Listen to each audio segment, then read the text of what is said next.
Magandang umaga po mga kaibigan. Good morning. I hope you're all doing well. Kahit medyo masama ang panahon at may nagbabadyang rotating brownouts. So we will begin our discussions today. Maganda po ang pag-uusapan natin sapagkat maraming nagsasabi nuclear is the way to go. However, how do we deal with nuclear wastes? Ito po ay isang mainit na issue doon po naman sa Pacific Islands sapagkat nabalita po na ang pamahalaan ng Japan decided na doon dalhin yung mga basura mula sa Fukushima sa Pacific Ocean. Nagkaroon ng mga maiinit na pananalita ang mga taga-Palau at the Marshall Islands. So today, we deemed it wise to have with us experts knowledgeable in the issues involved. We're joined by Dr. Carlo A. Arcilla, the Director of the Philippine Nuclear Research Institute. Kasama rin po natin si Lou Arsenio, ang Coordinator ng Ministry of Ecology ng Archdiocese of Manila. Si Miss Veronica Cabe, Convener ng Nuclear Free Bataan, at ang ating kaibigan si Attorney Cora Valdez Pabros mula po naman sa Nuclear Free Philippines. So to start our discussions, let's hear from Dr. Carlo Arcilla on what he has to say sa kanya po namang posisyon doon sa Philippine Nuclear Research Institute. Ito ba ay nasaklaw ng kanilang pag-aaral? Dr. Carlo, good morning and welcome to the discussions. Please open your camera. Dr. Arcilla? Dr. Arcilla? Oh, babalikan natin si Dr. Arcilla. Attorney Cora Valdez Fabros mula sa Nuclear Free Philippines.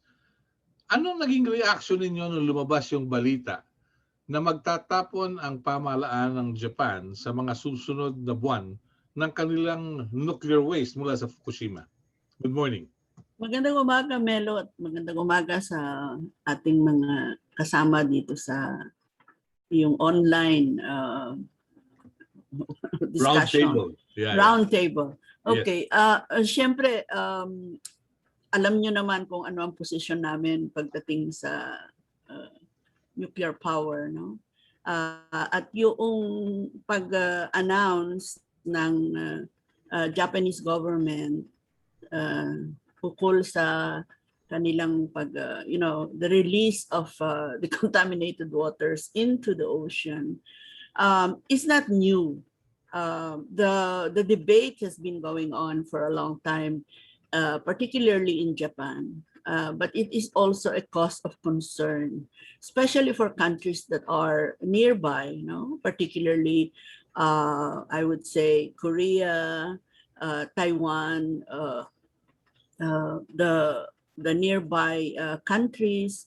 I'm not sure whether the Philippines have registered their objection. I don't know any of that kind as of the moment.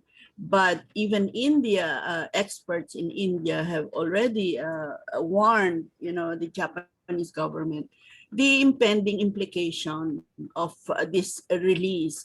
So when it was announced last April, I think, of this year, that it has made a final decision that it is going to be released, we did not feel that that is the end of the game. We're not giving up on this.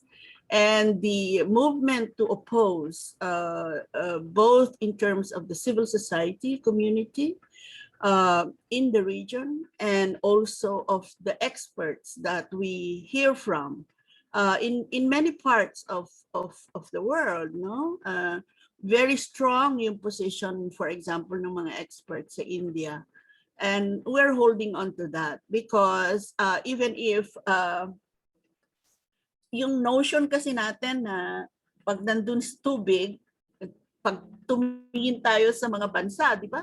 We always look at the landmass and the body of water that surrounds all these islands are invisible, no?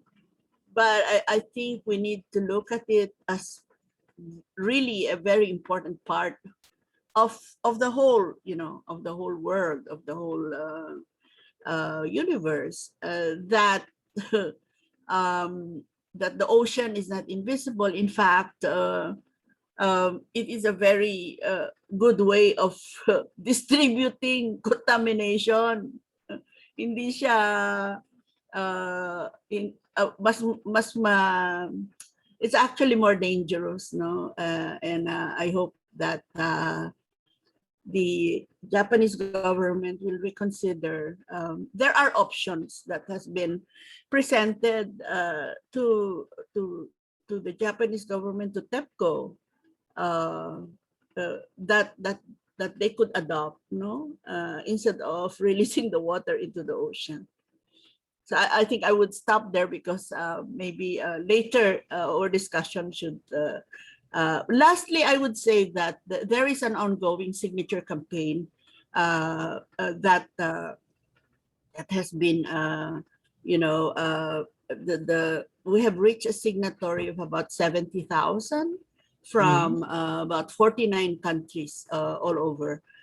So this campaign continues, even if it apparently shows that the Japanese government have not listened to it. But we will continue. We're not giving up. Okay. Thank you for the update. Maybe we can talk about the volume later on, no? As far as we know. Dr. Arcilia, I know you're traveling. Let's try the signal. Dr. Carlo Arcilia, if Yeah, you're already yeah. free. Okay. I'm traveling, but anyway, Yeah, I good morning. apologize. I didn't see. This is the only time I'm hearing, so I didn't hear the It's okay. previous discussion. So, So, welcome to the discussions. Coming from the PNRI, how do you look at nuclear waste disposal? What could be done to prevent its damage to the environment and to the people in the immediate areas? okay. The first, I understand the concern for nuclear waste because the waste will from nuclear power plants, for example, will be active for about 10,000 years at least. So and 10,000 years exceed the half-life of governments and even cultures. No? So it's a serious challenge. No? But Mhm. the uh, the world nuclear community actually has been studying this, and then the consensus is to do uh, geologic disposal. No?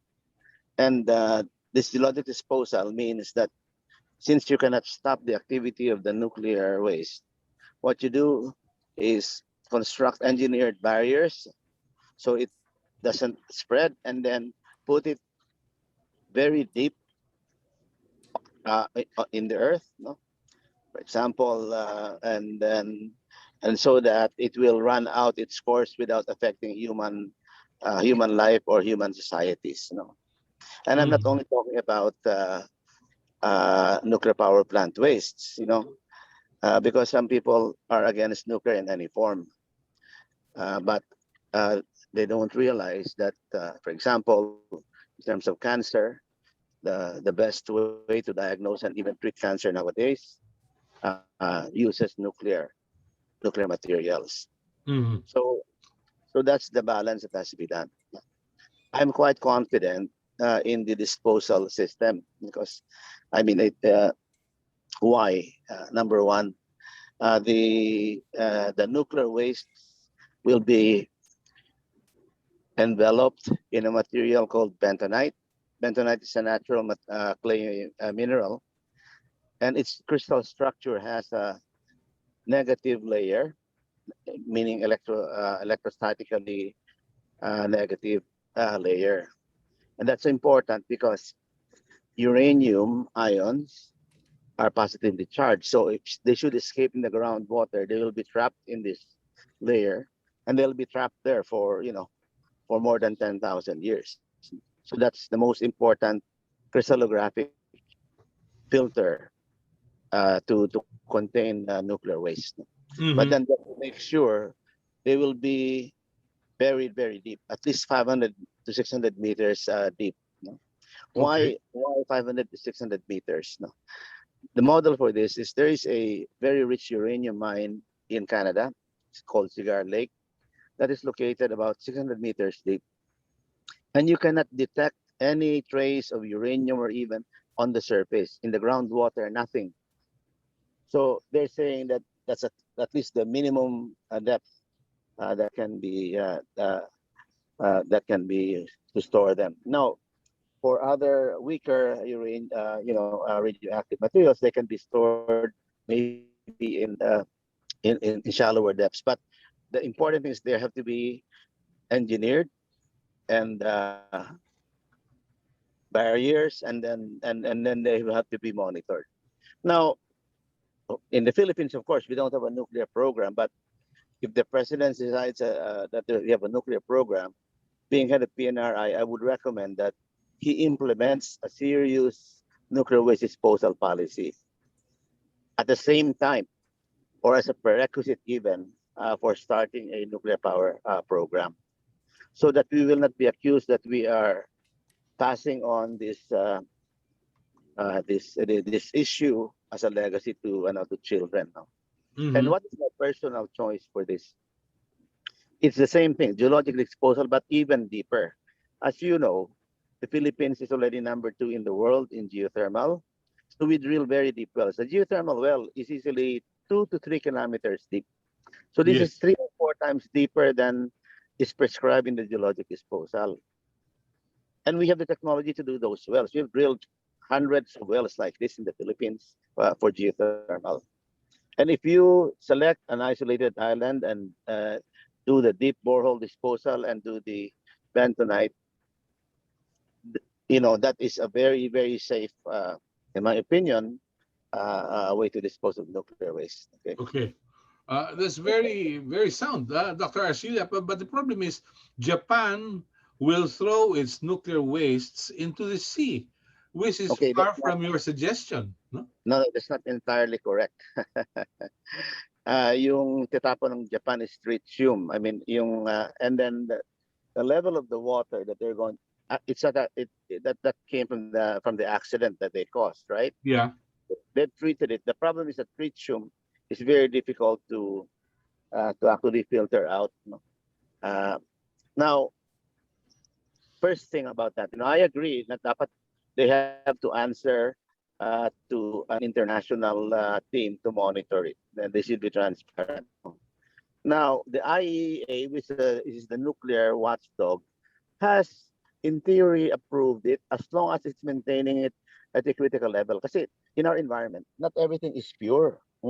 If you say there's more, for example, there's a radiation in the ocean, there's radiation in the environment that we have. Uh-huh.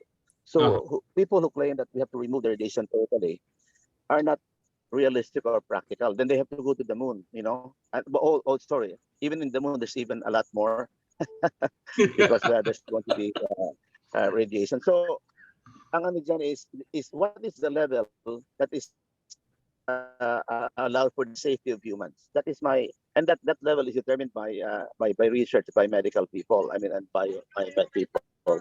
Okay, so yun po, no. Okay. Napakaganda ng binabanggit ninyo. We will talk deeper into it.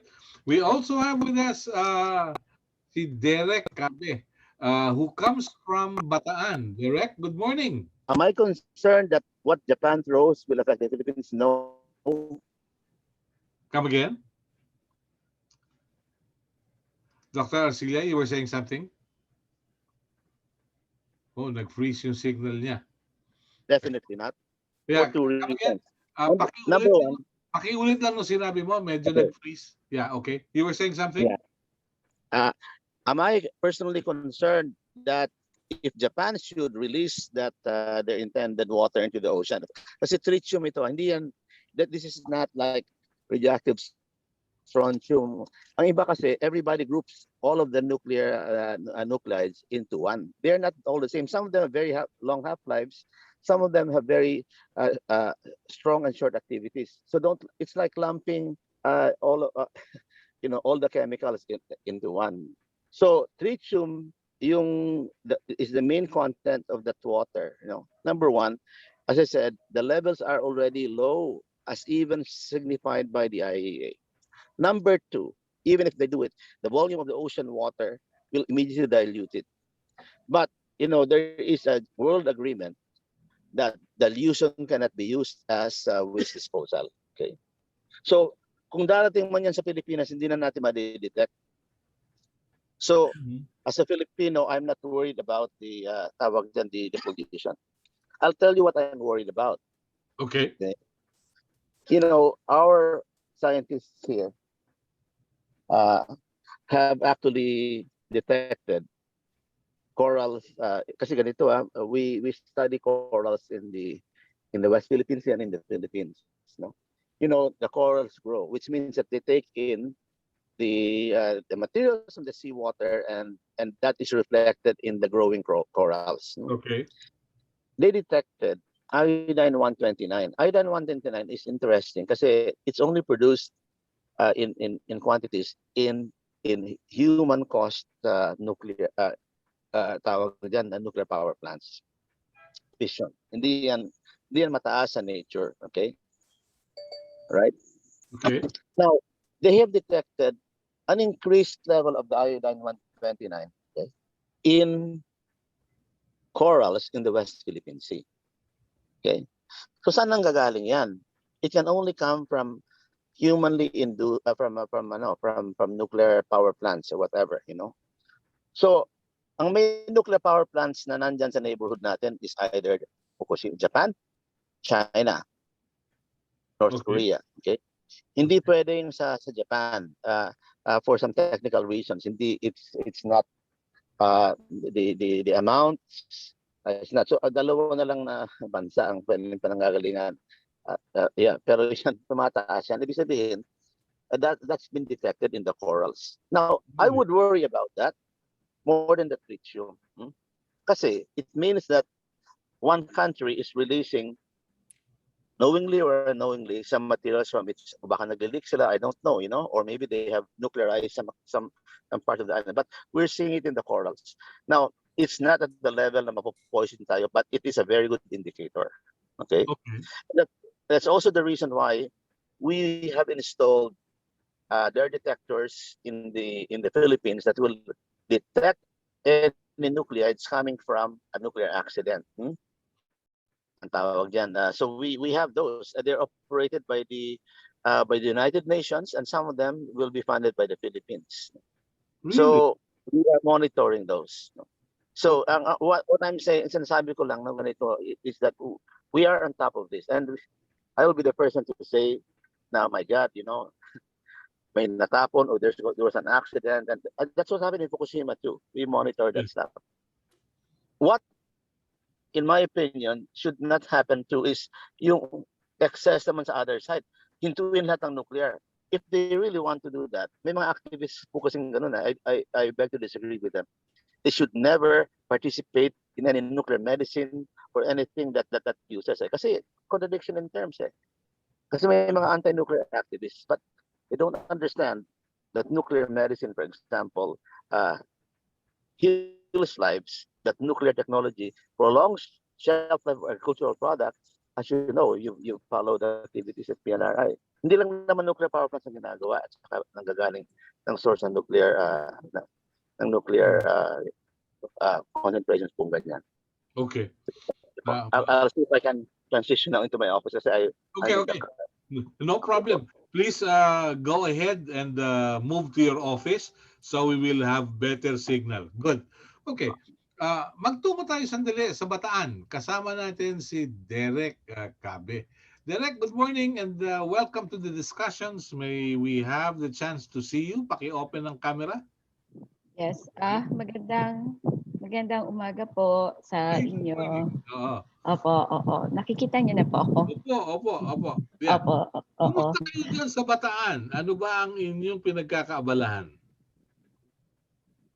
Okay. Oo, medyo marami pong pinagkakaabalahan ngayon. Of course, one thing is this laging hindi namamatay na issue kaugnay sa pagbubukas ng Bataan Nuclear Power Plant. And of course, we are also opposed to any nuclear power dito sa buong Pilipinas and to other parts of the world. So isa po itong kampanya, but at the same time, we are also busy on the expansion, no, yung opposing and campaigning against the expansion of the coal-fired power plants. Kasi medyo madami din po yan dito sa Bataan na itinatayo. So we are really into push for renewable energy, yung transition of our energy sa renewable. So yun po yung aming pinagkakaabalahan sa ngayon. Lalo po ngayon ay June Environment Month, no. So kung makakapag-share lang po ako ng aming pagtingin, dito po sa Bataan, hindi po talaga kami pumapayag sa nuclear power plant, especially yung pagbubukas o yung maximization po ng ating Bataan Nuclear Power Plant. Dinesisyonan na po yan ng ating mamamayan noon pang 1980s, no?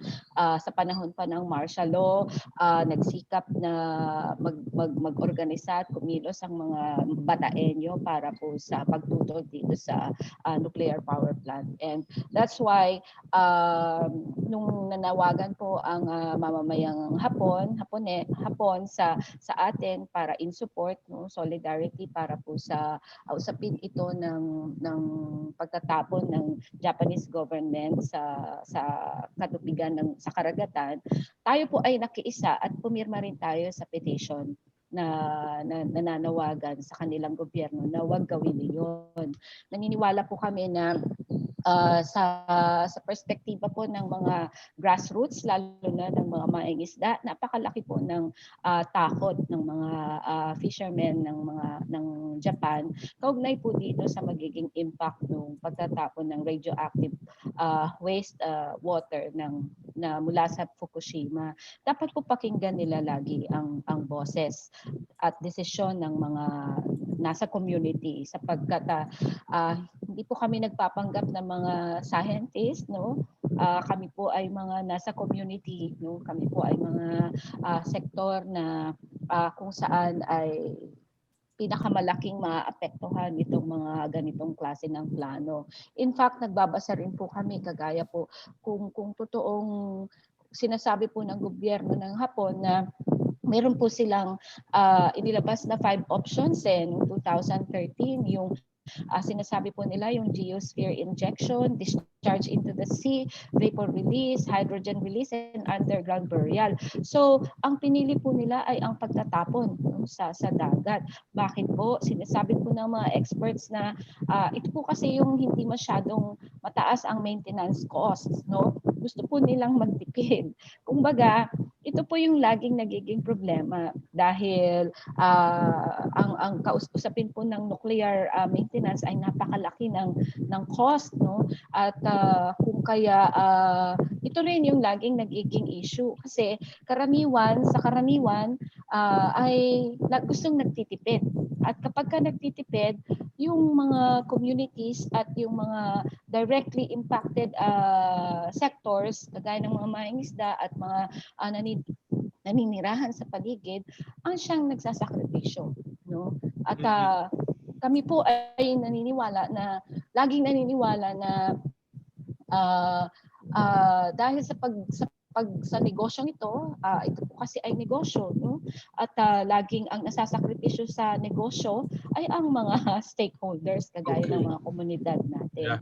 So naniniwala po kami doon sa sinabi ng ilang mga scientists na experts din na hindi po sila naniniwala na safe ang pagtatapon. At sinasabi nga din po diyan ng US kahit po yung US EPA, yung Environmental Protection Association noong April 3, hindi po yung EPA, yung US Food and Drug Administration ay nag-issue ng import alert last April 3 na ng kaugnay doon sa pagtatapon ng radioactive contamination water sa Japan.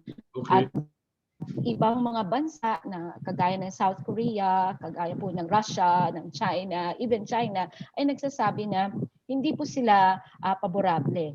Specifically, tayo po hindi talaga paborable kasi yung usapin po ng alon ng current, lalo na pag lumakas ang current, no, nilabas din po ito ng German study, mga German experts, Marine Scientific Research Institute, na yung kung meron pong malaking yung strongest currents along the coast of Fukushima, yung radioactive materials could spread to most of the Pacific Ocean within 57 days from the date of discharge and will reach oceans of the globe in a decade. Yun po yung isang inilabas nila na kailangang maintindihan ng gobyerno ng Japan. At ito rin po yung gusto naming maintindihan sa mga mamamayan na hindi po pa masyadong pinapansin ang usapin na ito. Ang sinasabi po natin yung usapin ng paano po yung global fish migration? Paano po yung pelagic fisheries human health and ecological security? Paano po yung mga usapin na yan? Paano po yung future? Okay. Sa dinidiscuss po ni Dr. Arcilia, parang pakiramdam ko napakamahal, sobrang mahal. Gusto po ba nating magkaroon ng ganong, hindi ko naman po sinasabing magkakaroon ng disaster, pero it is still a possibility. Kapag meron pong nuclear, laging merong pangamba. Okay. Laging merong threat. At sinabi po din nila iyan nung itinatayo nila ang Chernobyl, sinatayo nila ang Fukushima na safe. Pero bakit po nagganap ang mga yan? Bakit po nagaganap ang mga disasters? So hindi po 100% guaranteed safe. At kung sa Pilipinas perspective, yung simpleng bagyo nga lang po yung simpleng mga habagat, yung simpleng mga disasters, hindi natin kayang ma-manage ng 100% na napoproteksyonan ang mga mamamayan. Lalo na yung mga nababagyo. Paano pa po kung usapin ng nuclear disaster na magnitude ng kagaya nito? Hindi po namin papayagan yan. Okay. Direk, may assignment ako sa iyo. Siguro kung meron kang datos dyan, bigyan mo rin kami ng informasyon sino-sino yung mga nasa coal-fired business dyan sa lugar nyo. Mamaya na yun. Ay, sige po. Apo, marami po. Okay, marami ha. Okay. Lou Arsenio mula sa Alcam. Lou, magandang araw and welcome. Bago tayo bumalik kay Dr. Caloy Arcilia at may tanong yung kasama natin si Warren ng ABS-CBN. Magandang umaga and welcome to the discussions. Nice to see you again. Ano ang inyong pananaw dito? Coming from the Ecology Desk of the Archdiocese of Manila. Good morning. So as usual, we have Laudato Si as our guide ngayon sa ating pangalaga sa kalikasan at of course sa buong may buhay. Okay. So as usual, okay, sa issue ng nuclear waste, ang concern ko lang una, may stand na ba yung gobyerno natin? Ano yung kanyang posisyon about this?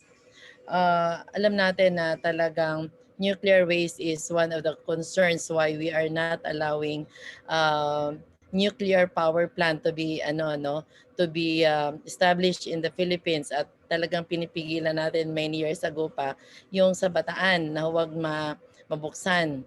Okay? Kasi yun ang malaking concern natin. Maliban doon sa structural issue na dinalaki na rin ng ibang scientists. So, ang isang concern ko lang dito, Melo, actually, this is also parang medyo, worried ako dahil mukhang yung iba't ibang scientists, iba-iba ang opinion, iba-iba ang kanilang, the same expertise, pero iba yung kanilang mga stand. So, bakit ganon? Who is telling the truth? Who is telling the sound science? That's one issue. But I would like to invoke yung precautionary principle. Kasi this is an international concern, no? We're saying it is safe, it is this and that, treated or what, no, yung waste. Pero ang issue dito, bottom line is, who has the control of nature? Mm-hmm. Ang dami na pong sinasabing safety, but then alam natin yung safety ng human safety, human engineering cannot stop any natural calamities, no? So kahit gaano kalalim yan, that's still the ground, and we know that we always have tawag nito, movement of the earth, no? Kaya hindi pa rin, no human engineering can solve whatever nature is allowing to happen. Allowing, I'm not saying that's wanted to happen, no? So precautionary principle, I think at utmost na concern natin. Ano yung, do we allow it? Anong impact sa atin? No? Kahit sabihin natin treated na yan, ganito, ganon. Human limitations speaks na prove na yan. Okay? Second, or third, I should say na um, yung uh, waste, nuclear waste, but in all its forms. No, I'm not saying, kasi sabi ni Dr. Arcilia, we environmental advocates no usually generalize waste. No, we know we are also studying, but we are not claiming that we're scientists as knowledgeable as they are, kasi yun ang kanilang field. But the thing is, we also have listened to other groups of scientists, no? And I would say na we rather believe on independent scientists na talagang walang personal interest kundi interest ng sambayanan. So that's why you cannot blame us, environment advocates, that we really have opposing opinions when it comes to this kind of issue. No, and even as a church, our utmost concern is really the protection of all of God's creation. No, so what is nature telling us? Where do we source our energy so that we don't need that such kind of waste? No, so you're mentioning about medical. Nuclear medicine. Yes, but I don't think it is wise to compare that to the industrial and power plants, no, na sinasabi natin, kasi nuclear medicine has also its limitations, Okay. and in fact in reality it is more well, many already opting not to go into nuclear, to that kind of cancer medication, kasi mas marami yung kanyang damage kaysa natural way. But anyway, what I'm saying is we would like to go back to the I would like to invoke the precautionary principle in Okay. everything that we do and we decide for our Good. environment. Thank you. Great. Great. All right. Warren de Guzman has a question for Dr. Carlo Arcilia. Okay. Warren, go ahead with your question. Please go ahead. Warren? Uh, yeah, good morning, Melo. Good Morning. morning to the panel. I just wanted to ask Dr. Arcilia, when was the increase in levels of iodine 129 detected in the West Philippine Sea? Is this a recent development? And can it be determined conclusively from which countries the nuclear plant material originated from? Because you mentioned earlier that something excludes Japan as a source. Dr. Arcilia, Yeah, please. first I'll address the question by Mr. De Guzman. It's been published. A scientist from PNRI detected that, Dr. Angel Bautista, and it was. I can share the reference to that. We reported it in our international nuclear conference last year, and it's been published. So definitely hindi pwede in Fukushima because the age dates preclude it. Anyway, I can explain later on. Yeah. Also, long-lived kasi yung iodine 129. So, ang pinanggagalingan talaga dyan, yung may nuclear power plants in the West Philippine Sea, and that can only be the Koreans and China. So, yun po. But then, when we reported it also to the ASEAN, there's a meeting of, there's an organization of nuclear regulators called the ASEANTOM under the ASEAN. And then we report this kind of developments. It's not only this, even nuclear, potential nuclear terrorism. So nagka-interest si Vietnam kaagad, no? Saka syempre. So we will be pursuing that angle. Unfortunately, we don't have the equipment to analyze that. So anyway, I hope this helps the situation. Kasi kung minsan parang kontrabida kami lahat eh. Diba? Mm-hmm. Hindi naman po totoo yun. Even doon, maybe I can comment on sa previous. I am a fervent Catholic. I go to Mass every day. I have read Laudato Si, and I take fervently what is written by Pope Francis. Okay? Mm-hmm. So it's not the Catholic Church's position position to oppose nuclear power. Okay? And I don't even favor nuclear power myself. My job is to make sure if it happens, it is safe. So kasi ganito there are 450 nuclear power plants operating in the world, providing 10% of the world's energy right now. 100 in America, operating for almost 60 years. If it is unsafe, why does America allow it? And even the IPCC has said, if you take nuclear power out, you cannot reverse the threat of climate change. Because nuclear power, of course, may nuclear waste, maliit po siya. Maybe I can illustrate it later on if you have some graphics. But wala siyang binubugang. It's not spewing at carbon dioxide. Now, maybe if you ask, how can people ask me that kung tanggalin mo si coal. By the way, the Philippines, half of our energy is from coal. Pag inalis mo si coal, okay? Saan ka po? May brownouts tayo ngayon Yun na nga eh. And yung ibig ko sabihin people kasi, you have to make a choice if you wanted to live, saan ka ba kukuha ng energy? Kung solar naman, ngayon, outside, the sun is not shining well. Okay? So, these are the things. And people have to maintain a quality of life. We have to keep energy in the hospitals running, in the food processing and manufacturing businesses.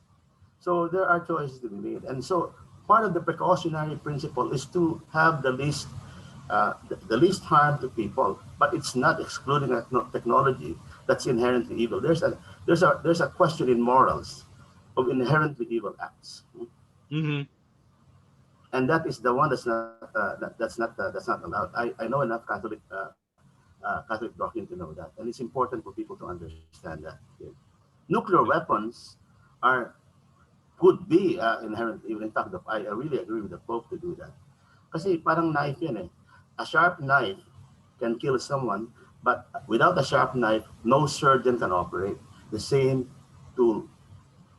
So we have to be careful in condemning technologies when we ourselves know that it can benefit people. The question is, can it be made safe?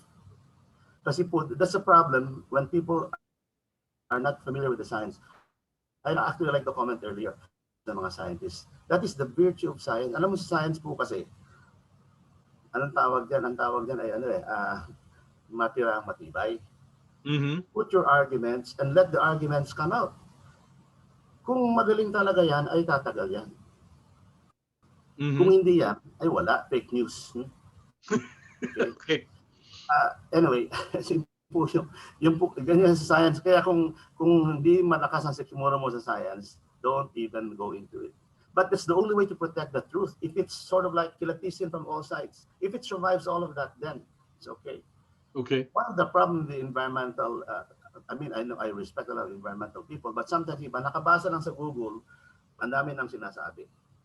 Nagbabasa din po kami ng Google, by the way. But we do more than that. Especially at PNR, I cannot risk the safety of this country in the nuclear just basing on Google. And I hope you understand that na sana yung ating head ng nuclear research ay talagang kung sino magsasabi, we have to base it on the truth. Because I have a crucifix here in front of my desk. I'm answerable to God for what decisions I make. I have to make the best decisions that come to me in the science. So yan po yung I take this job very seriously. Okay. Now, and I don't speak for the church, okay? Okay. Now, let me ask you this. Kung walang follow-up si Warren, I'd like to ask you this. Being a geologist that you are, is there a safe place where people can place nuclear wastes 500 to 600 meters deep? Yeah, actually, in fact, papayagan mo ako, meron ako ng solusyon na dyan eh. Okay. Kasi ganito yan eh. Ganito okay, let me explain this a little bit. Kasi professor din ako sa UP Diliman. Okay? Okay. I've been teaching for more than 20 years. Siguro ko lahat naman tayo ay may deep well, di ba? Okay. Actually, or nakarinig na kayo ng deep well, may bomba, ganyan, di ba? Gaano ba kalalim yan? Isang tao niya, isang tubo, mga 20 feet. 20 feet. When you bury nuclear waste, you're talking of 2 kilometers, 2,000 So hindi wala, yung tubig diyan hindi na talaga abot from any sa surface, okay? So ganyan yung depth na pinag-uusapan. Kasi pero tama nga yung sinabi nga ni Ma'am kasi ba't mo gagawin yan, ilalayo mo kasi hindi mo nga pwedeng hintuin yung nuclear reaction. Di mo yan pwedeng haluan ng magic potion na maghihit na ihinto na lang bigla yan. So ganun po yung isang no. So saan tayo let's say sabihin natin kasi ang decision po to go nuclear is not mine. That is a political decision. But if it is taken, I will make sure that it is safe. I can promise you this. I will never sign a license when I'm not convinced it's safe. Mm-hmm. Okay. Okay. That I can, I would rather resign. I mean, I don't need this job. I have other jobs that I can do. Yeah. And Ganun po yung isa pa din po, there are some activists din kasi sa nuclear especially who are against nuclear anywhere. And I know one of them is a very, very good friend of mine was attacked me actually in Rappler. There's an article. Hindi ko na nasasabihin. Hindi ko na lang sinagot eh. kaibigan ko rin yun, yung kaibigan mo yun. Masakit eh. Ayoko na lang kasi ayoko lang gatungan. Because I love the guy. I learned many things from him. But he says that I'm a propagandist. When you say you're a propagandist, you don't care about the truth. And that's very painful to hear. I didn't get my PhD to be propagandist for anybody. The only truth I'm concerned about is the truth that when I'm facing God, did I do the job? Did I lie? I hope you can get comfort from that. But I will not dissuade, not even by priests, because many priests don't know what they're talking about in terms of science. Okay. I don't claim to talk about religion, even if I know a lot about it. Mm-hmm. Ang problema, may mga ganun po eh, na wala naman sa linya nila, nagsasalita sila. Okay lang naman yun, pero to claim na yun ang authoritative, doon po tayo nakakatalo. Pero maganda nga nalabas po lahat yan eh, para, alam mo maganda eh, sabi nga nila, sunlight is the best antiseptic, parang COVID. Dapat hubaran, iladad lahat para makuha ang discussion, para malaman kung anong concerns. Okay. May follow-up si Warren. Warren, tuloy mo nga yung tanong mo. Please go ahead. Yeah, Dr. Arcilia, I just wanted to ask, can you categorically say that the Japanese plan to dispose waste in the Pacific Ocean will have no adverse effects on the Philippines? Okay. Categorically, I mean, kasi ganito yan eh. I have to be careful in saying that because I'm head of our nuclear agency. And whatever the Philippine government will say will depend heavily on what we do. And I'm the only scientist here. Okay. Well, I'll have to we have 300 employees here. I have some of the best scientists in this field here. And we have not yet, there are some opinions, I'm calling it. And the main thing that they're saying is this, number one, if Japan is going to release this, they have to be subject to international standards? Standard. No, international standard kasi pasado na dun sa IAEA. Okay. That's why malakas ang loob nila. But even then, it's always actually maybe the Japanese don't understand this. And even kahit na pasado ka, mas magandang mag-imbita ka ng maraming tao, kilatisin para makasiguro ka, double figures na hindi talaga mangyayari. And I think my scientists are saying that even if the levels of the IAEA are reached, they want to participate to make sure, that things are being followed. Naiintindihan ko rin kung bakit gusto na ng Japan magtapon. Kasi ganito yan, ano? Galing kasi ako sa Fukushima, I visited the place. They have cleaned out most of the nasty radioactive elements, yung mga long living. Ang nangyayari nga yung tritium na mahirap talagang, it's very difficult to clean it. Kasi chemically, it's difficult to clean from the. So ang ginawa nila, tinatambak yan in huge drums. So naubusan na ng drum sa katabi, no? Anong tawag dyan, no? Okay. So they may have no choice but actually to dispose it. Dispose of it kasi physically. Now, I'd like to compare just for the sake. Anong pagkakaiba, for example, nung Japan at saka nung sa Chernobyl? Mabuti pa na-mention po yung Chernobyl. And here is where I'm saying, where the philosophy of the government is important. And this is why I am very, very much anti-communist. Bakit ano naman ang relasyon ng komunista dito? Because Chernobyl was run in a communist regime, Soviet Set up. and Soviet. Yeah. No? First thing, all Western nuclear power plants ay may kulog. If you've been to my office here in PNRI, meron kaming itlog. Nakikita yan. Kung medyo may techno hub, yan po sa Commonwealth, may Opo. itlog po yan. Bakit may itlog yan? Kasi yan po yung tinatawag na containment structure. Nasa loob po yung research reactor. Buhay po yung research reactor natin dito. Nuclear fuel yan. It's 10 times as rich as a nuclear power plant. Nandito sa Quezon City. Yeah. Less than 100 meters from my office right now. What is the purpose of that? The purpose of that containment structure is that if there's an accident, doon lang sa loob, yung accident mako-contain. Yung Soviet design, ay na-call the communist, wala pong ganyan. Wala silang. The Russian design now is much better kasi they have executed the containment structure. But the Soviet design does not have that. Our BNPP has that. Yung containment structure ng BNPP can withstand a 747 crash, by the way. So, Yeah. Yes, Dr. Arcilia. Medyo nag-freeze yata yung signal. Is the internet all over again? Hello? Problema yung ating internet. Sandali po Let's move to something else. Mag-plan B tayo sa ating internet. Hopefully, we will be much better. Yeah. There's Melo. So wala. I was going to ask a follow-up question. Papakiulit lang po. Medyo nawala tayo sa internet kanina. Yeah, anyway. So yung kay Warren, will the government will have to be the official spokesman, the DFA. DFA yung magsasalita dyan. But they will base their decision, kung ano man sasabihin nila. They ask us for our view. Okay?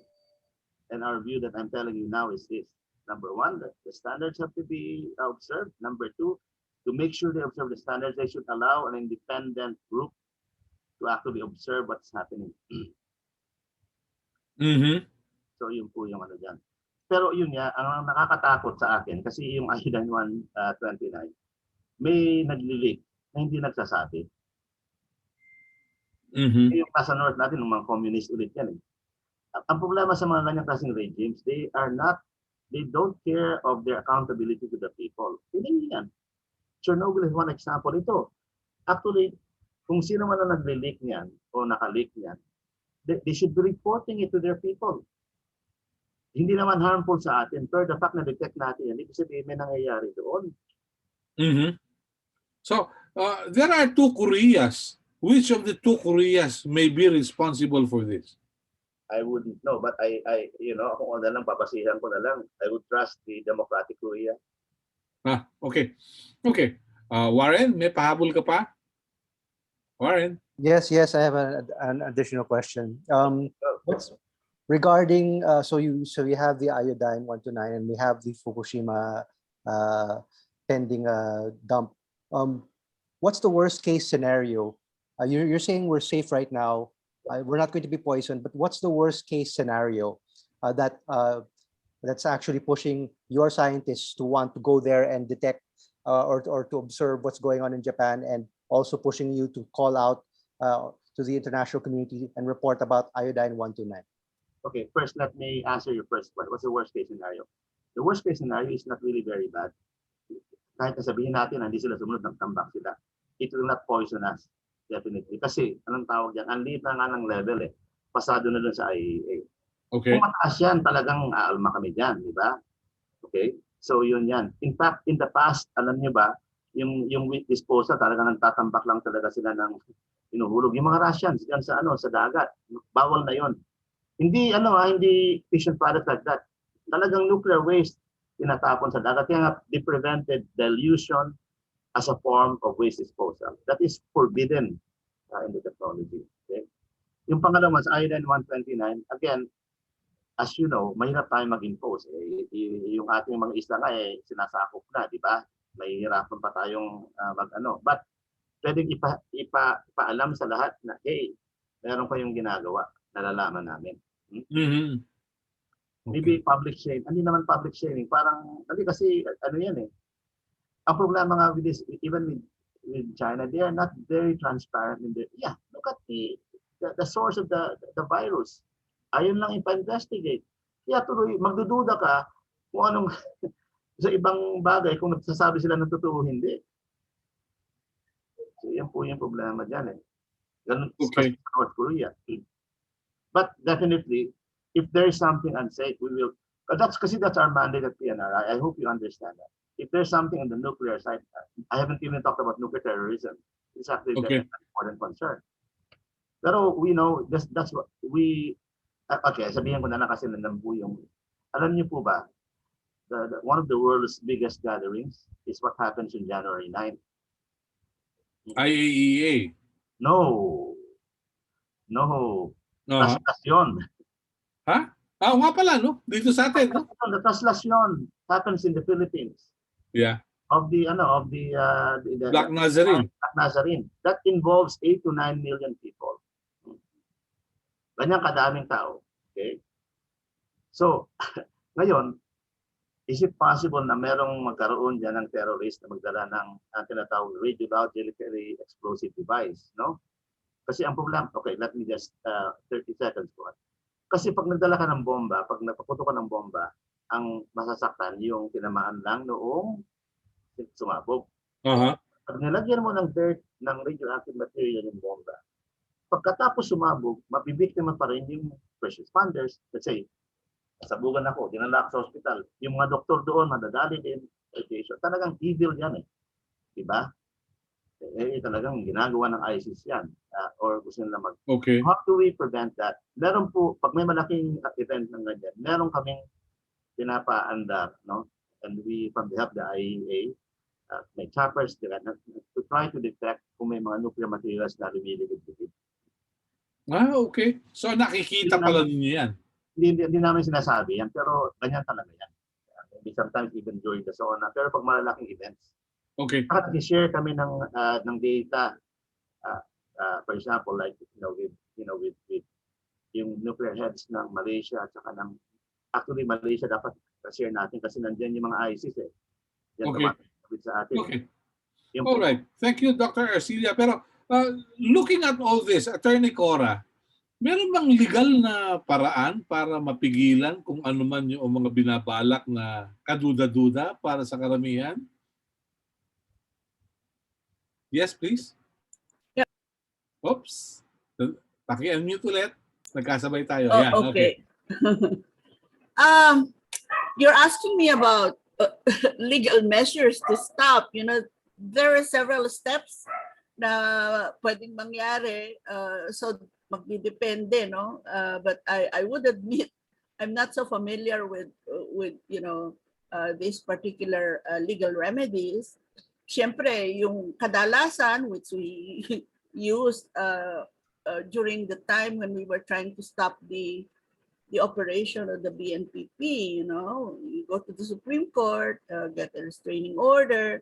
Yun yung usual, but I don't know under the current, but I don't think there are additional legal remedies that could happen. Kaya kadalasan, ang ginagawa naming measure is to, when there is a possibility that something is going to be built, we start asking questions. Usually it's not very easy to get answers, and it's really good to have Dr. Arcilia here who kind of giving us his position, and we appreciate that. And for us, a very transparent and open discussion about this issue is a welcome thing. We're not scientists, but we also read about it. But it's also important to kind of talk about this openly, Yeah. and learn from it. It's we are in a world that is going through a lot of transition, kaya malaking bagay, to look at our priorities and in the future. And I would like also to say that Dr. Arcia, you know, the nuclear option is already in the energy plan Yeah. up to 2030. So yun yung basihan, I think, nung sinabi ni Derek kanina na merong basis yung concern, no, na nandun talaga sa plano, no, kahit na malayo pa, ilang taon pa, at alam naman natin na pag sinimulan ang isang project pagdating sa planta nuklear, hindi naman siya agad-agad na pwedeng mabuksan kahit sa loob ng 5 taon. No? I don't know, but that is what is being told us. It takes several years and goes through a lot of tests, no? And you have to go through that. And that's one reason why the BNPP has not been operated. Hindi lang naman yung, you know, the structural, I think that is known. Okay. Including to Dr. Arcia. Siyempre, marami silang mga debate dyan. And we appreciate that and we learn from that as well. Yeah. Okay. Pero hindi nyo nakikita na magamit yung ilang provision ng international law para mapag-usapang higit ito sa paraang legal? Well, the usual when you take a remedy through the international courts, for example, is that you exhaust the remedies that are available within the country. So yun yung general rule dyan, no? Unless merong, and usually when you go to the international body, for example, meron, you know, may opinion, bibigay sila ng opinion, pero it does not really work as something that will stop it, no? Because it will also depend on the national decision of the national government. Yeah, of course. Dahil yun naman ang architect ng foreign policy. This question about the Japanese nuclear waste was brought up by Wang Shengsheng of the China Central Television in one of the press conferences with Secretary Harry Roque. And I do recall, I was part of the press briefing. Secretary Roque said they will defer to the Department of Foreign Affairs. But we haven't heard so far any line from the Department of Foreign Affairs. So we'll continue to ask the DFA. Anyway, they are accessible by Twitter. We can tweet Secretary Locsin about it. Warren, ano yung tanong mo? Please go ahead. Warren? Yeah, thanks. Thanks, Melo. Yeah, actually, I recall that Secretary Roque is saying something that they're also concerned, but yeah, there's no official position. They will defer to DFA. Yeah. This question for the rest of the panel. So knowing that we have this pending issue of the Fukushima waste dump and then contaminated corals in the West Philippine Sea, a possible leak in either the Korean Peninsula and China. What is the plan of action of the environmentalist groups having all of this information? And of course, just adding to the conversation about nuclear power here in the Philippines, we're actually in another power deficit situation. So how does that affect your views as well on nuclear power? Okay. So 2 questions yan. Lou, ikaw muna. Ngayon na mayroong problema doon sa corals natin as environmental groups, no, to which you belong, ano ang pwedeng gawin? Sorry. Yeah. Actually, patuloy yung mga advocacy natin, no, on stand against nuclear pa din, and then of course biodiversity protection programs ng simbahan. Pero ang concern talaga natin dito, yung as a church kasi, no, and we're not just NGO, we're a church and we stand by our mandate, no, na pagpatala kasi natin yung ating education campaign, lalo na papaalam sa mga tao. No, maganda naman din sinabi ni Dr. Arcilia. He was assuring us that as a scientist, he would not um, he would not allow himself to be used for ano, no? Maganda yon, and I hope we can hold on that, no? Yung Yeah. kanyang commitment, no?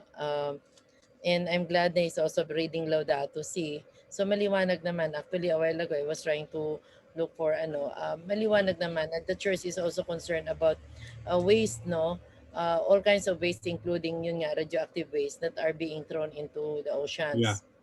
Okay, Okay. so when we need to continue with our campaign, with our Magmo-mobilize ba kayo? Will you call on the countries possibly behind this incident?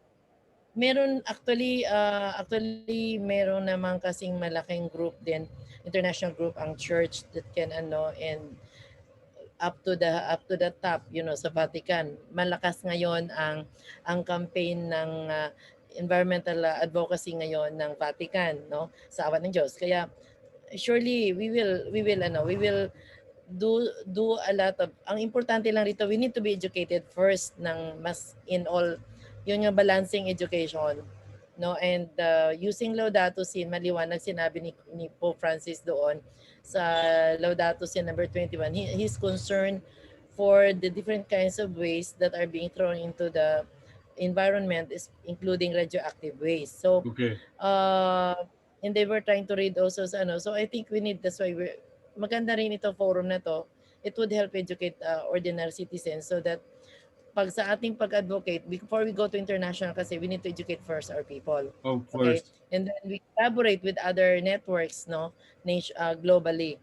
We have of course, as a church, we have our ecology sector, ecology and creation sector sa Vatican that can really voice out, no, about Okay. Good. uh, Yeah. and of Thank course you. visibility. Melo, Yeah. Doc. quick comment.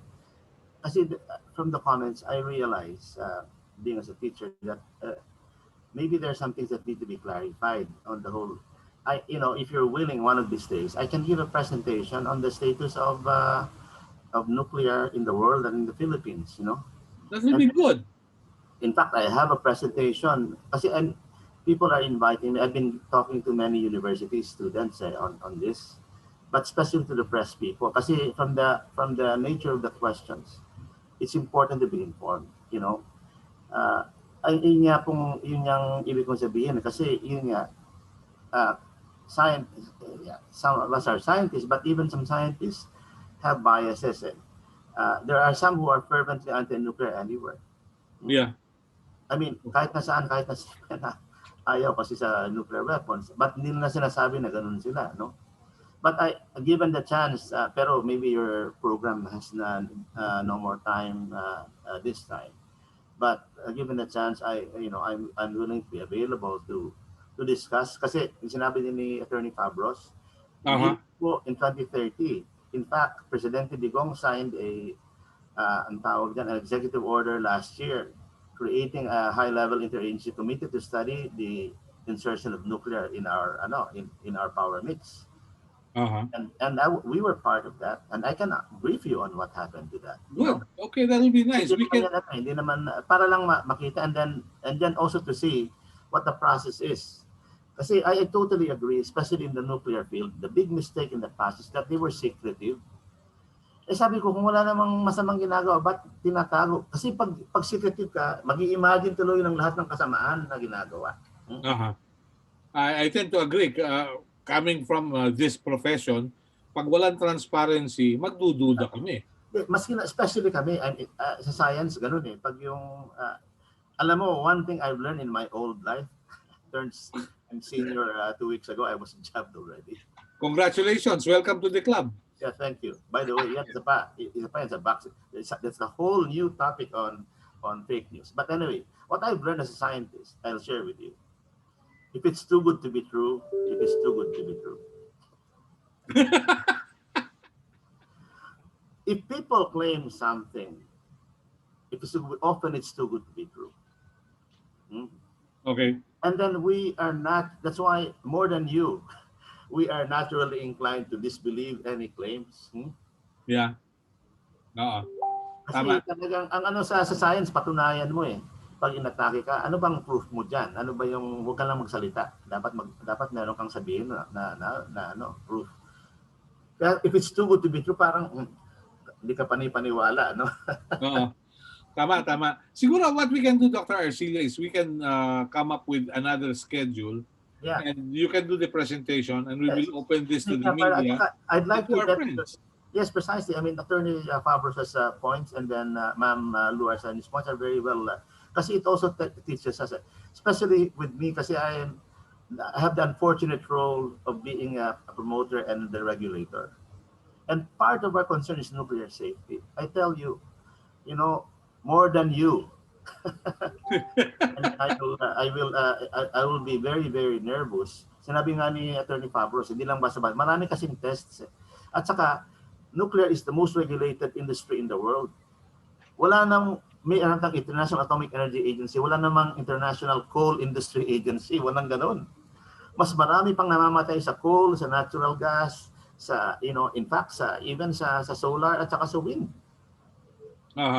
Okay. If you look at this anyway, but that's not the topic for now. But, All right. Siguro, Derek, mula sa Bataan, ano yung concern ninyo? May binanggit ka kasi na aside from the concern sa nuclear power plant na maaaring buksan muli, yung coal. Meron ba kayong informasyon? okay, may papakita na akong slide, pwede? Sige, okay. Sige. So, if you allow me to share one slide. Sige. Bago ako bumalik kay Derek. Ano lang ang tawag yan? Disable yung sharing. Teka, sandali I will allow it, sandali.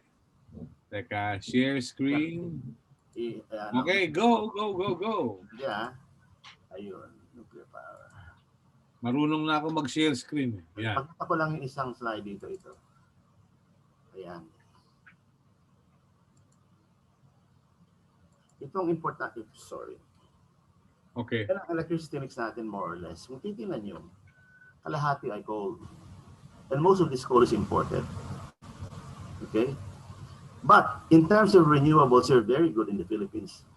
Let no one tell the Filipinos about renewables. Especially ang naiirita ako, mga Europeans mag-lecture sa atin. Kasi we have geothermal, renewable, hydro, okay? And then, konting-konti pa rin solar at saka wind. Okay? So which means itong problema dito alisin mo yung coal, ano matitira? Malampayas running out in 5 years. That's 40% of Luzon. All of us are old enough to realize what happened in the late 80s at saka early 90s when Corazon Aquino stopped the nuclear plant. Many brownouts kasi walang kapalit yun And then it paved the way, gave the power to Fidel Ramos for the independent power suppliers to come in at any price. And those contracts signed by Ramos are just expiring now. I-renew ulit, karamihan ulit coal. Yun nga, for energy security, mag-i-import pa tayo ng coal. Hydro is very good. Even solar and wind are very, very good. Ang problema lang, ang capacity factor po niya na napakaliit. Ito ang problema natin. Running out na si Manampaya gas in 5 years. Ang gusto ni DOE, mag-import ng LNG. Pero sabi nga naman, bakit hindi pa sumingit ng nuclear dyan in order to fill in the gap? Kasi ang LNG, tataas pa rin ang kuryente natin kasi babayaran mo na ngayon yan. Yeah. Okay. Anyway, that's my point. I'll stop. I mean, I have a lot of things that we'll discuss, but that's one point. Kasi, yun po, yung electricity mix. Okay po.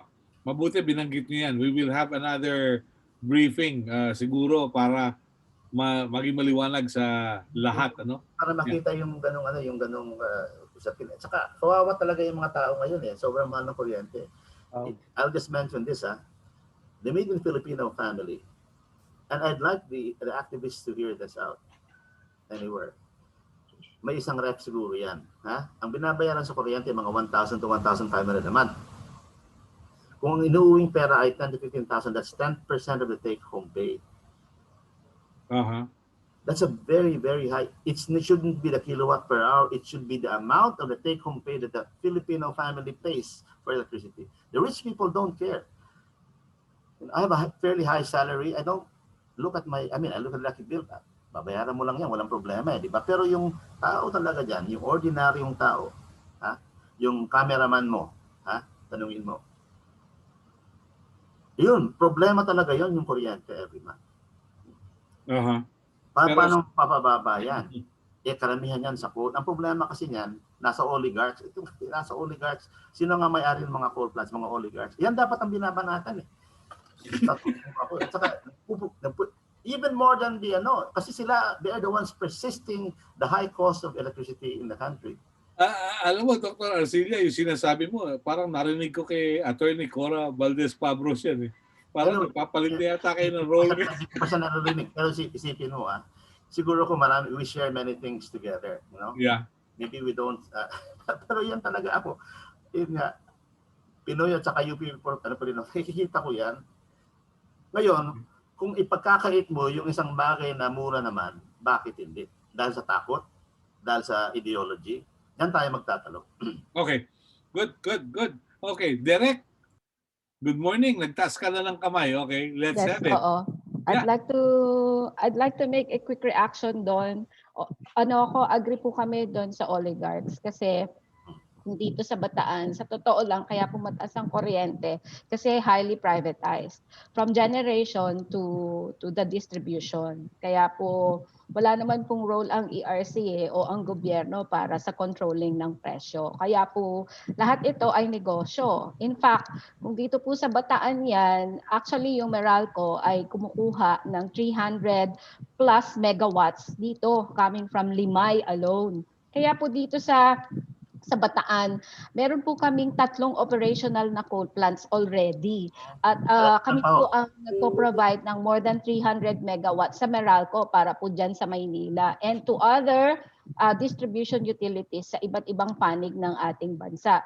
Imagine nyo po, sa isang coal plant pa lang dito sa Bataan na pag-aari ng San Miguel Consolidated Global Power nila Mr. Ramon Ang, yan po ay umaabot sa 600 megawatts. Samantalang kami po rito sa Bataan, ang kailangan po namin kuryente, the demand itself is not much 60 megawatts. So lahat po ng kuryente pinuproduce namin dito sa Bataan ay hindi talaga namin ginagamit, no? Hindi talaga sa amin napupunta. But our communities are sacrificing. Bakit po sinabi 'yon? Kasi kami po yung sumasalon ng matinding polusyon sa ingay, sa hangin, sa impact sa agriculture, impact sa livelihood sa mga isda, at lalong-lalo na yung health costs. Kami po lahat 'yon. Kaya po ito yung konteksto namin.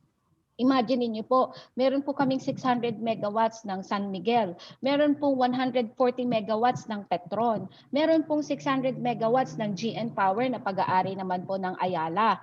Meron pa pong nag-ooperate na ngayon na pag-aari ng Aboitiz and Ayala na 1,200 megawatts. So lahat po ito ay nag-ooperate. At meron pa po kaming expansion, no? San Miguel at Meralco Consortium naman, 1,200 megawatts. So in 2 years, we are looking at almost 5,000 megawatts na produce na kuryente coming from this province alone.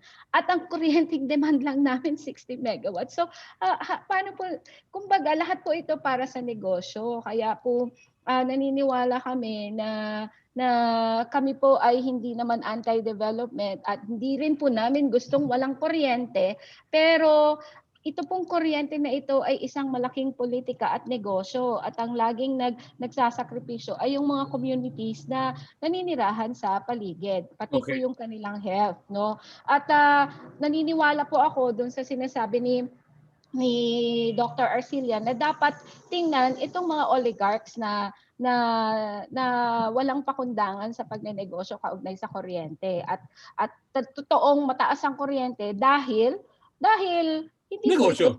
Public. Ito po ay private at equals to negosyo. Kaya kami po, tingin ko rin po, kung meron po kayong pag-aaral na gagawin in the future, gusto ko rin po, kasi sabi po natin, the coin has two sides, no? So, kung meron pong mga pro, dapat meron din pong yung kabilang side, kasi kailangan po makita natin yung balanse. Okay. Pero kami po, naniniwala kami, hindi man po kami scientists, but we are in this lifelong struggle na po namin ito since the 1970s, ito pong nuclear power na ito.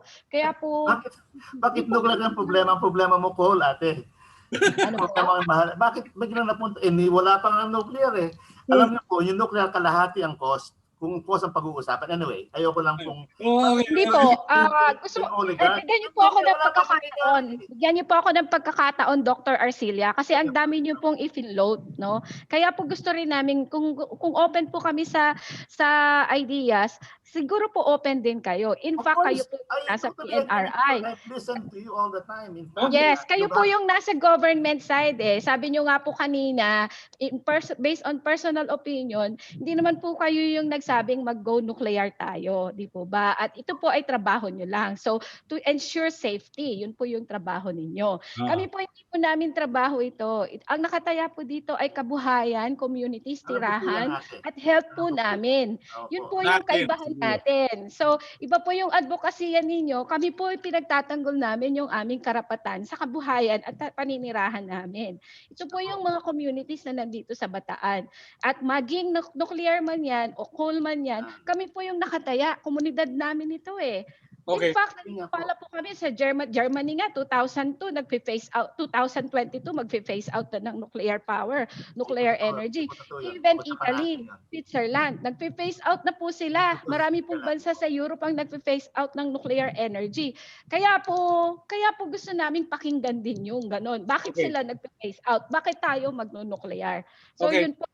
yun po yung aming point. Salamat po. Pero isang maliwanag dito, Dr. Arcilia, Attorney Cora, kay Lou at kay Derek, maliwanag na mayroong kontrobersya. Like Bicol region has 2 geothermal fields. Andyan yung Bacon Manito at nariyan yung Tiwi geothermal plants.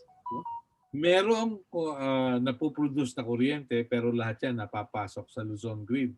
Babalikan ko yung sinabi ni Derek, we produce so much pero hindi naman yun ang kailangan ng region na pupunta sa Luzon grid. Kaya lang ang problema, one grid ang sistema ng pamahalaan. Kaya lang ngayon mag-i-eleksyon, baka bumalik tayo doon sa pagsusuri na mayroong dominant at determinant systems sa Republika ng Pilipinas. Ano yung dominant? Ang dominant dyan ay yung politika. Pero ang determinant ay yung economics. Because nobody gets to sit in power, according to some studies, kung hindi susuportahan ng mga kalakal. Ang problema mo, kung yung kalakal lang sumusuporta sa mga kandidato, you cannot expect a fair share. No? Anyway, I'd like to... May pahabol pa ba si Warren? Warren, may pahabol ka pa. Go ahead. Sige na. Yes. Kay Dr. Arcilia, when you shared the issue on the energy mix, interesting kasi yung sa Malampaya, kakabili lang niya ng isa pang businessman si Dennis Uy. So obviously he's banking on an extension of the usability of the plant. But looking at the future nga, what do you think what will it look like? What will it look like considering nga na masyadong controversial ang nuclear and then Malampaya is running out? Itong nangyayaring red alert right now, do you think that is something that can persist moving forward beyond what was discussed by the DOE na hanggang June 7 lang? Do you think that this situation will return in the next few years? Very good question. Anyway, again, I'll talk.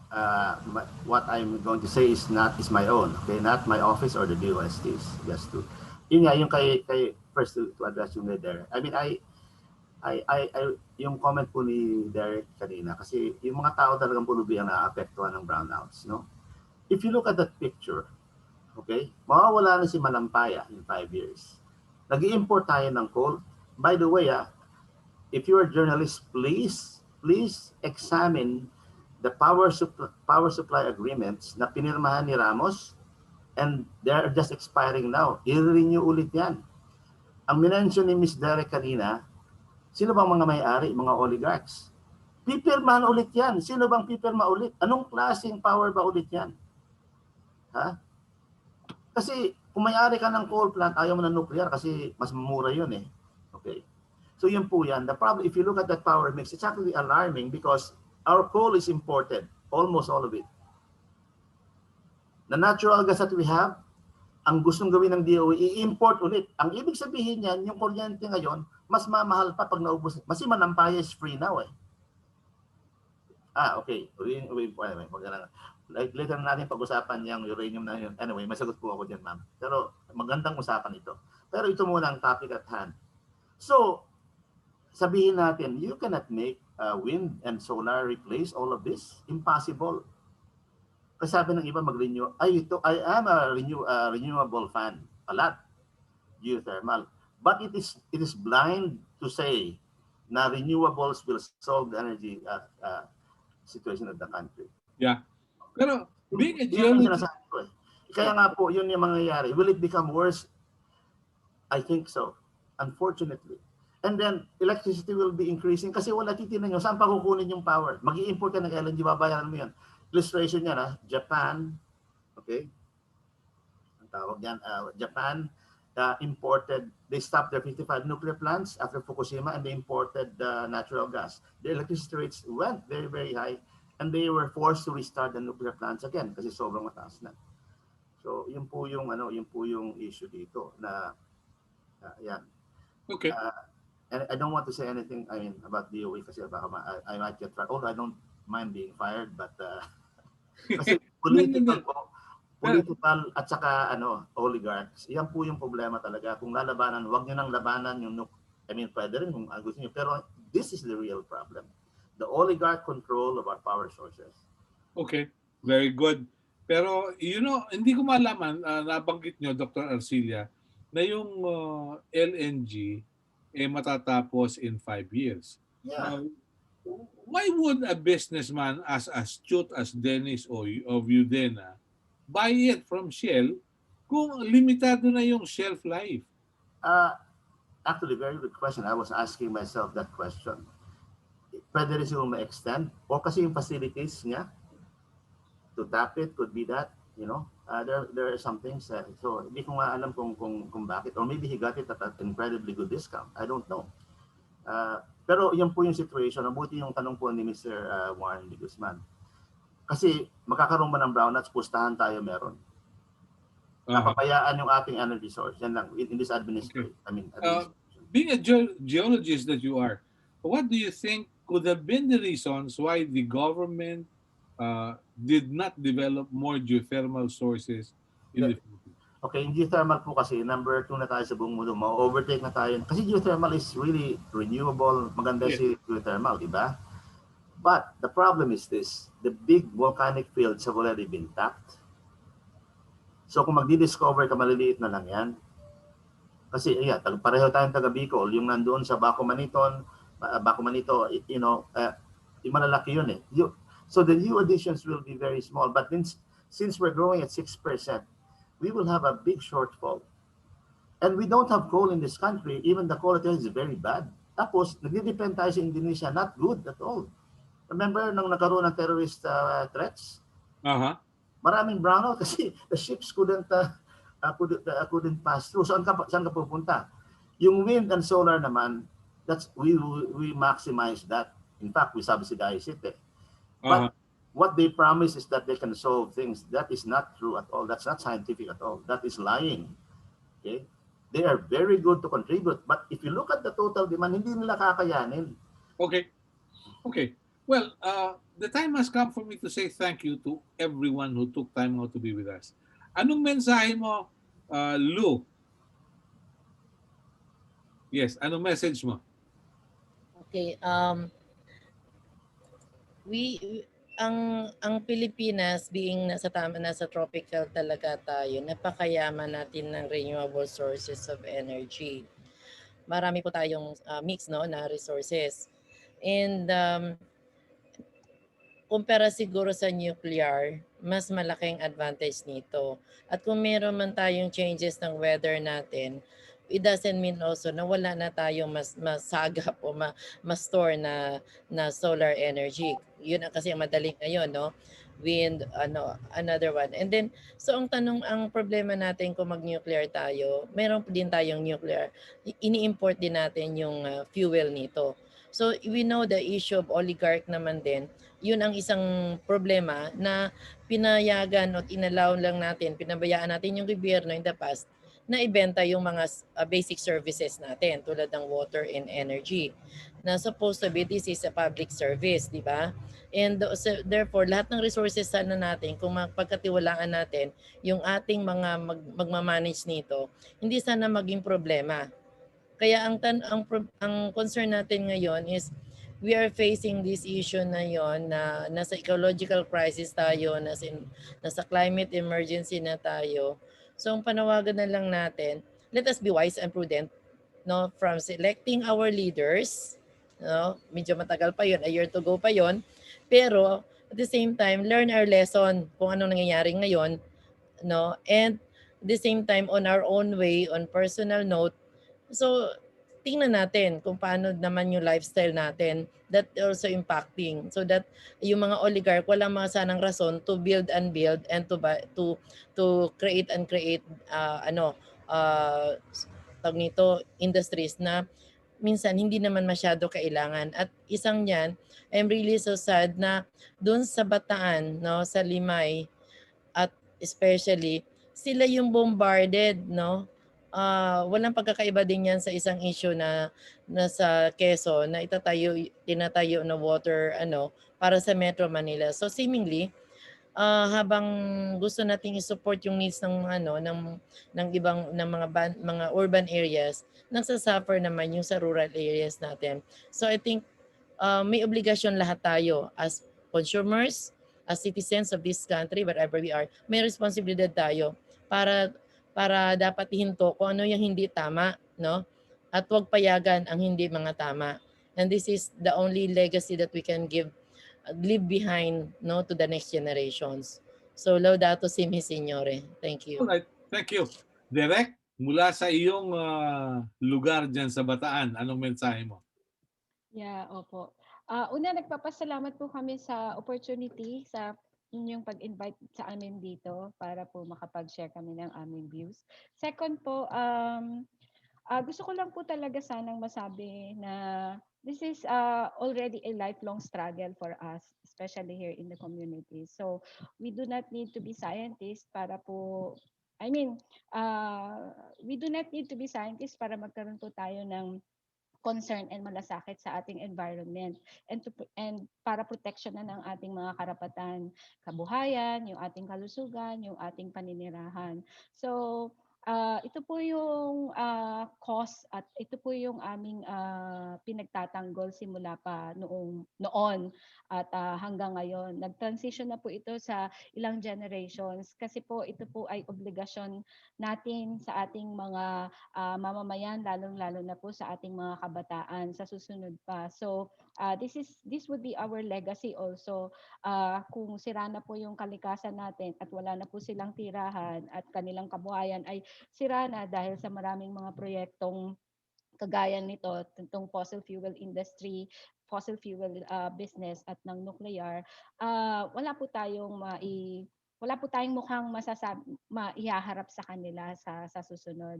Considering po yung sa sinabi ni Ma'am Lou Arsenio na sabi nga po ng mga scientists, we only have 9 years window para ayusin yung ating mga patakaran, yung ating policies para po sa climate crisis o itong paglala ng krisis sa klima.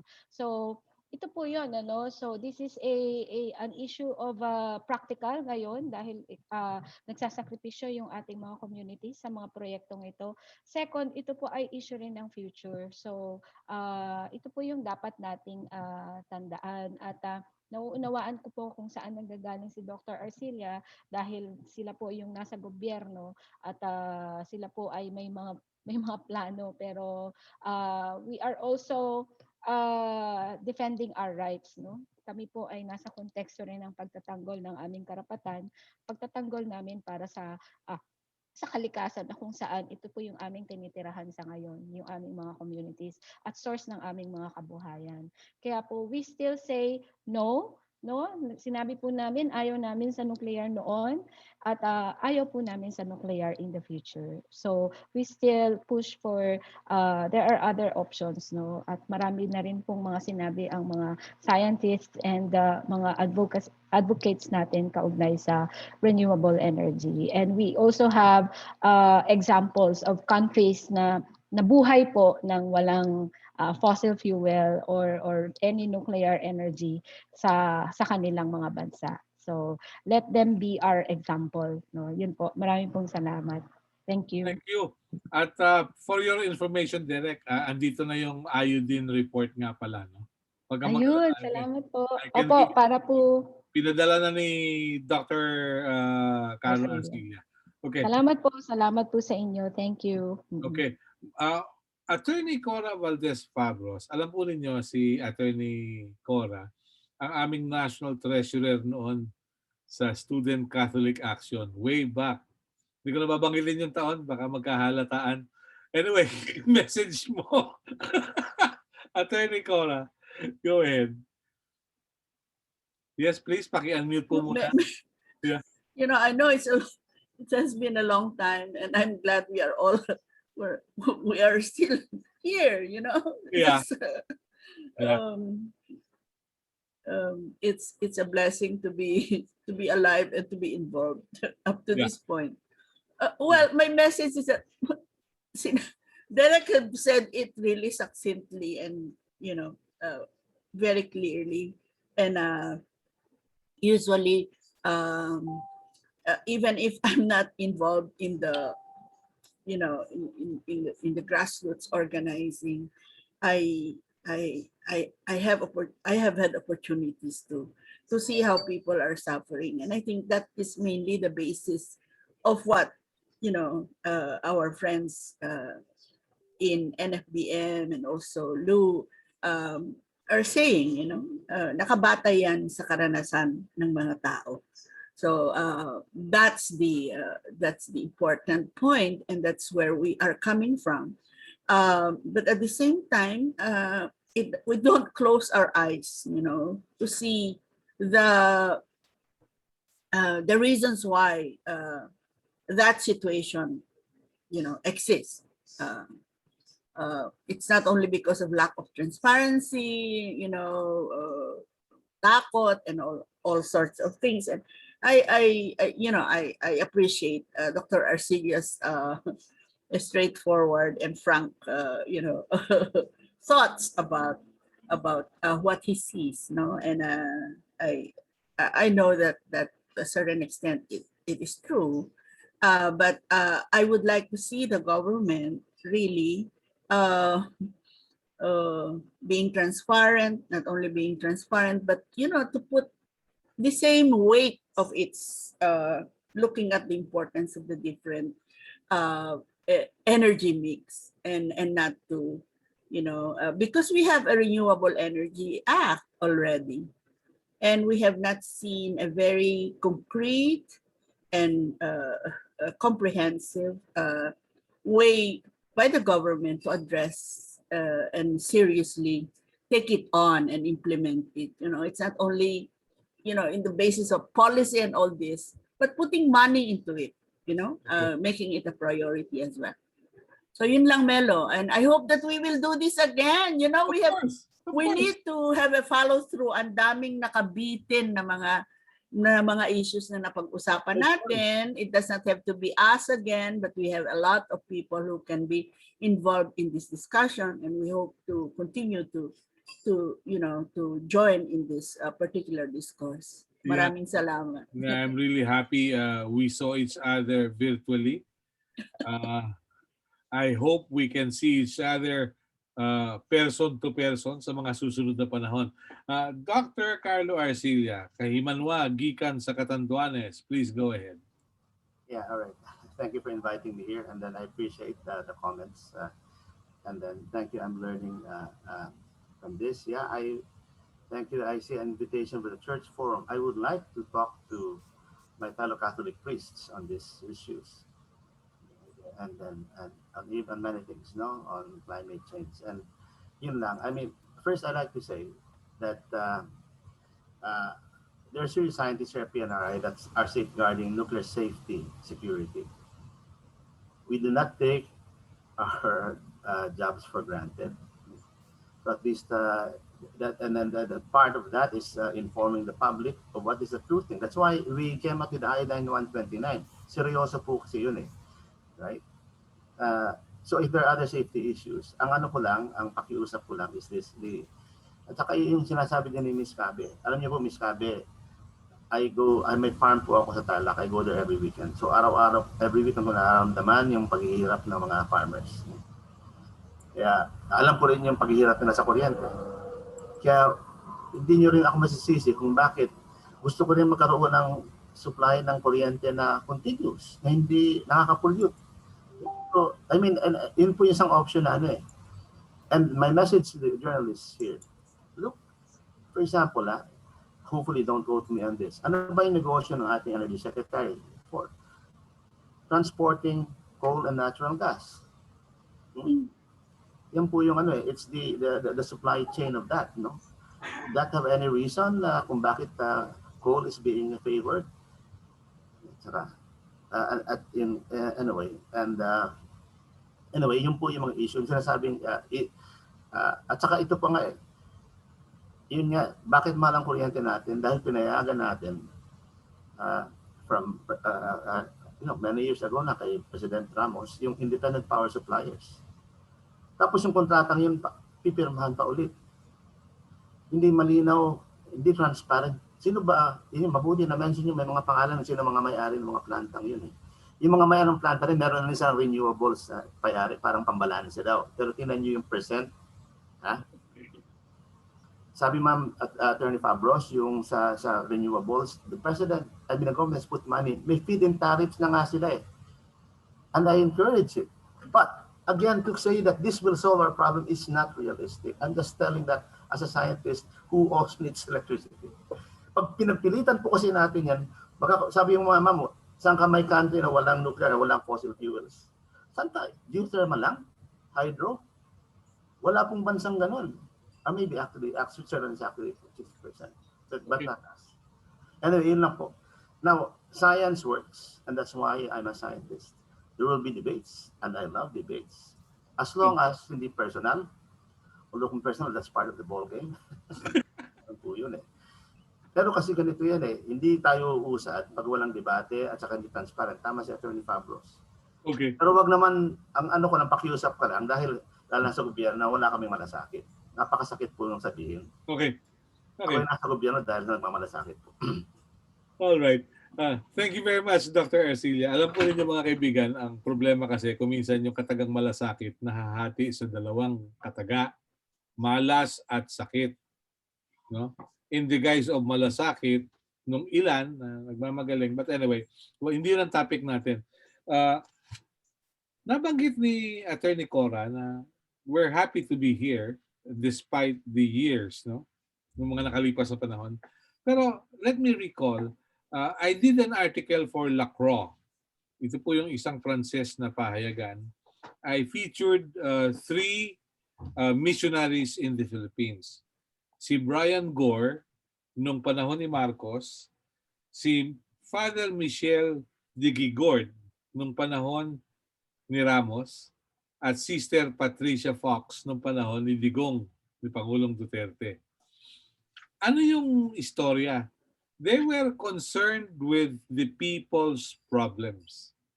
And over the years, it appeared na yung problema nanatili.